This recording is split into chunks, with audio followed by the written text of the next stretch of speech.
How's it going, Yankee fans? Welcome back to Fireside Yankees with your boys, Alex and Ryan. So we're at the game yesterday, and not the result that we wanted, certainly not, but we saw a glimpse into what the future looks like, and it's Anthony Volpe at the leadoff spot. Now, the Yankees decided, well, we're going to move Gleyber Torres. It was more about Torres than Volpe. I don't buy that, to be quite honest with you. I think it was just as much about Volpe as it was about Torres being pushed down to the sixth spot, Volpe going up to the leadoff spot, obviously. Volpe's been red hot. Gleyber Torres has been a little bit polarizing, maybe a lot of bit. Hasn't been very good to start the season. I'm not worried about Gleyber. I think a lot of people are overreacting about it. He'll find his groove, just like Judge will. These are good baseball players. Cold stretch, the same could say for these red-hot players right now. They could cool off a little bit in a couple of weeks, just like those colder players could heat up in a couple of weeks. Could be a Stanton thing where one day it just clicks and suddenly, from then on out, you're just looking fantastic. There's going to be inconsistencies. The season is long. We're not concerned about it. But let's talk about Volpe as the leadoff man now. Even when DJ LeMahieu comes back, they cannot move this guy off the leadoff spot. Why?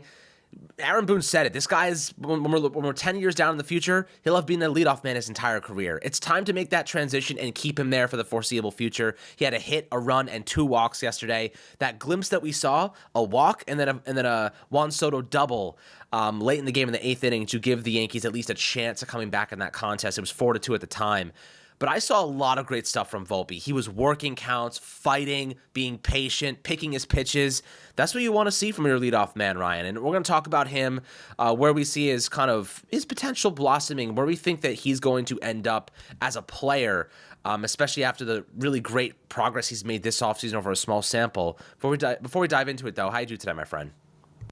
I'm doing great, and as you alluded to with Anthony Volpe, right? Like, this is something that Aaron Boone has hinted at as being like something they envisioned him doing at some point in his career. And I'm not sitting here and saying Anthony Volpe, like, that's it, book's closed. He's already clearly become one of the greats. There's a very long road of development for him. He's gonna have struggles. There's still some things I'd like him to work on. I'd like him to get a little bit better in terms of quality of contact, stuff of that nature. But I still think this is a player who is much improved over the player we saw last year. Everything across the board. I feel like defensively he looks better. I feel like offensively he looks better. Swing decisions have gotten a little bit better. The ability to make contact and the feel for contact has improved. The plate discipline has improved. He's really starting to come into his own as a player. And, if he's able to give you about a 3 to 4 WAR season, that's a really strong year 2 player. That's a really strong player just in general. You hope the OBP is there. You hope the OBP can remain, somewhere in that 340 to 350, hopefully maybe even 360 range. Just like kind of thinking about what you, as you mentioned, like that sequence of Volpe walks, Soto hits that double, right? Or even the bottom of the ninth. Volpe walks, Soto walks, and you have Judge up. Look, Judge didn't come through twice. Is what it is, right? Like, we can sit here and talk about, the lineup isn't deep enough anymore. Gleyber's going to hit. Gleyber's going to start hitting. Like, that's going to happen. Gleyber's going to start hitting. He's a good hitter. He's in a slump. Things happen, right? For Judge, like, he's not going to have an 0 for 3 in those situations. And that's exactly what you wanted to happen. You want him to come up, bases loaded, big spots, can't walk him, nowhere to put him, and you've got to pitch to him. He just didn't come through. It's as simple as that, right? Like, I know some people are going to overthink it and go, well, you messed with a good thing. Now the Yankees are going to start losing. They changed things up in the middle of a winning stretch. First and foremost, if Anthony Volpe is hitting first, he's going to get on base, and the guys behind him, Soto, Judge, should do damage. Stanton's red hot. Like, I want Stan to come up with runners on right now. Stanton's doing damage. Stanton's destroying the ball. Stan, actually, I'm pretty sure his whiff rate has cut down significantly in his hot stretch, which is really encouraging because if you remember, through the first few games, he was a strikeout machine. Like, it was just like, okay, slider, strikeout. Like, it was quite annoying. His numbers look a lot better. I know the walk rate to strikeout rate still aren't great, but, what stands out to me immediately is the fact the quality of contact's not that much better for Stanton. The expecting batting average is 264 for Stanton. That's really good. That's kind of a little bit better than what his actual average is, which is 256. And in my eyes, I think he's going to get things turned around, not get things turned around. I think this is the start of potentially a hot stretch for him that he can sustain. He just got to stay healthy. But Volpe's in front of guys who are going to do damage. Volpe's in front of damage hitters. Volpe's in front of hitters who can hit and can really drive the baseball. Some of the baseballs aren't going out, like that Soto ball that he hit to deep left center. I thought that ball's getting out. The Trevino ball, I thought that ball was getting out. Some of these batted balls, like even the game before that, the one that we won 3-2, the Stanton ball, I thought that ball was getting out. So many baseballs that were hit that game. We were just like, oh, he got it, and it died at the track. It's cold in New York. It got cold at night.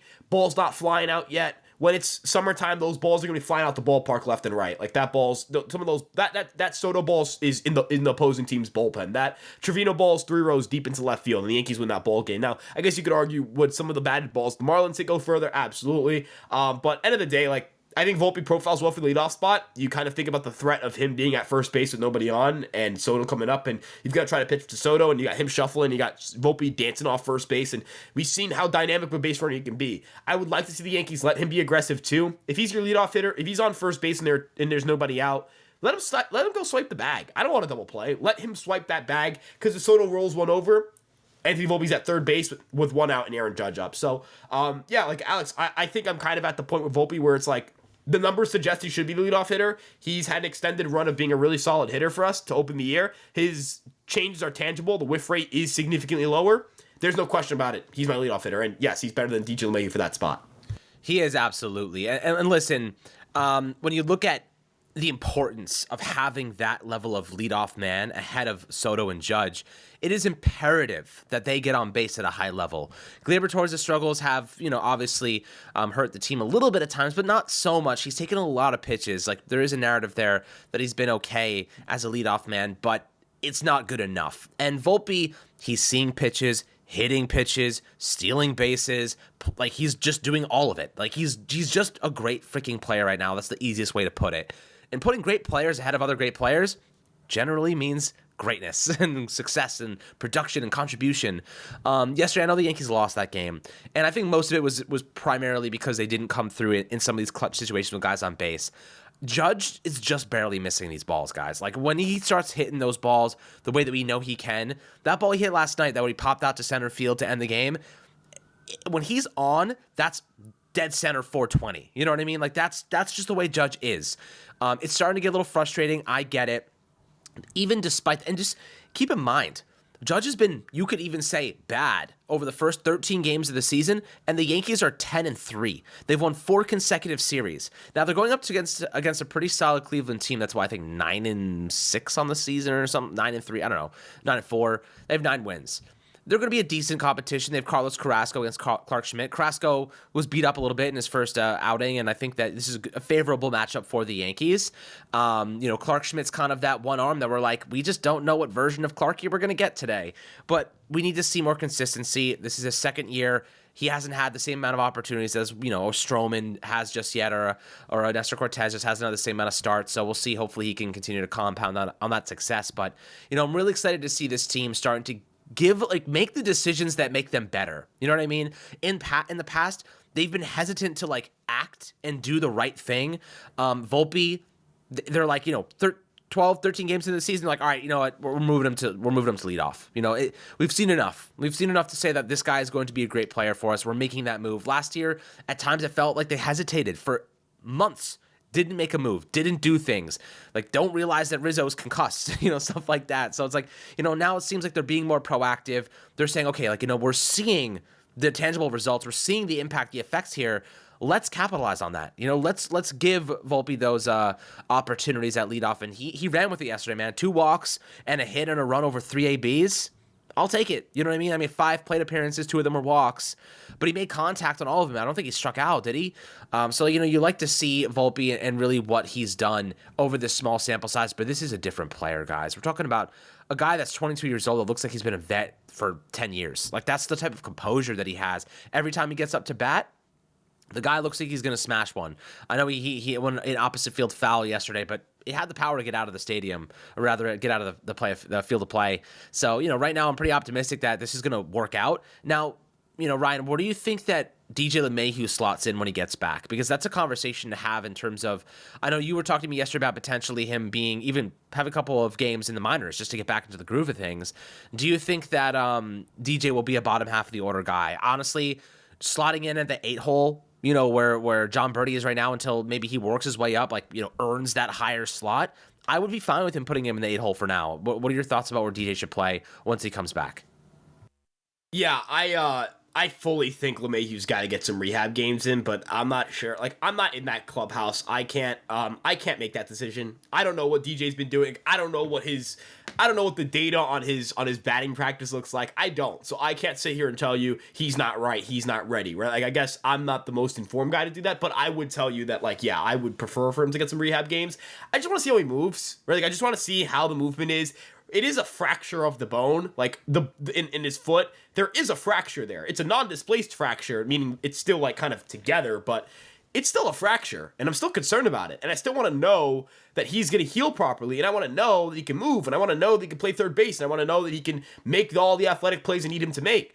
I need to know that he's moving the right way. And I also need to know from just like a baseball standpoint, like, where's his offense going to be at? Last year, really strong second half, really strong finish to the year. But, you know, second half results really don't have, like, there was some data put out. Second half results don't have a stronger correlation to next year data than full season data. So it's not like you look at the second half and go, that'll just translate to 2024, right? That's just how that works. That's not really how that works, guys. You know, when your season ends, then, you know, number one, you get into slumps, because if you have a hot stretch, you're going to slump after that. Number two, you know, you just had a whole offseason. You got another year older. In the case of LeMahieu, he's not trending in the right direction athletically. It's not like he's getting faster and stronger and more agile. He's getting the opposite of that, right? Weaker, less agile, less athletic, stuff of that nature. I think he has to be a bottom of the order hitter. If he's leading off the second he comes back, that's bad. Like, I want no business of that. I want no part of it. You know, in a sense, and this isn't a criticism of DJ LeMahieu as much as it may be a criticism, maybe the way he's used.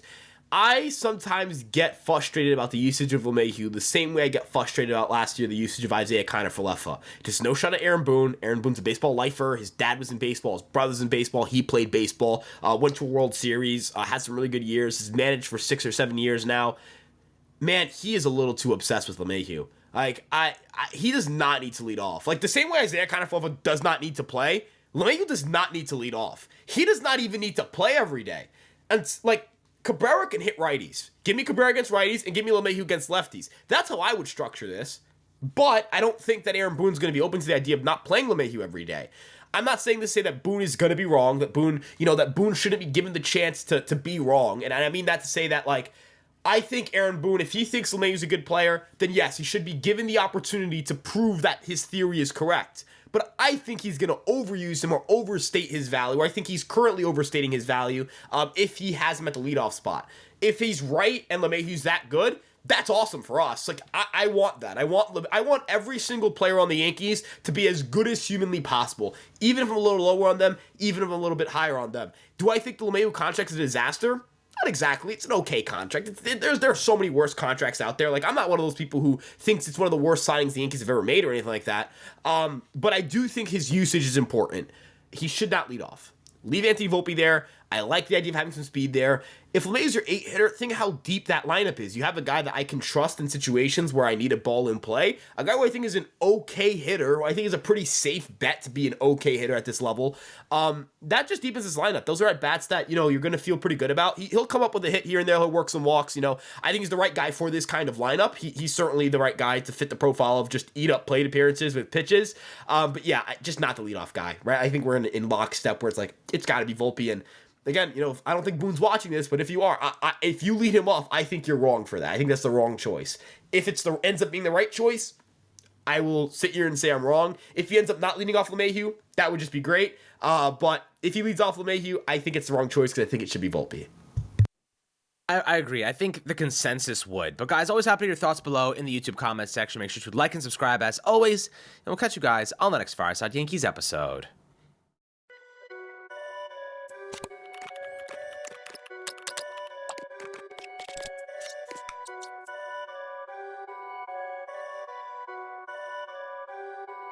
Perfect.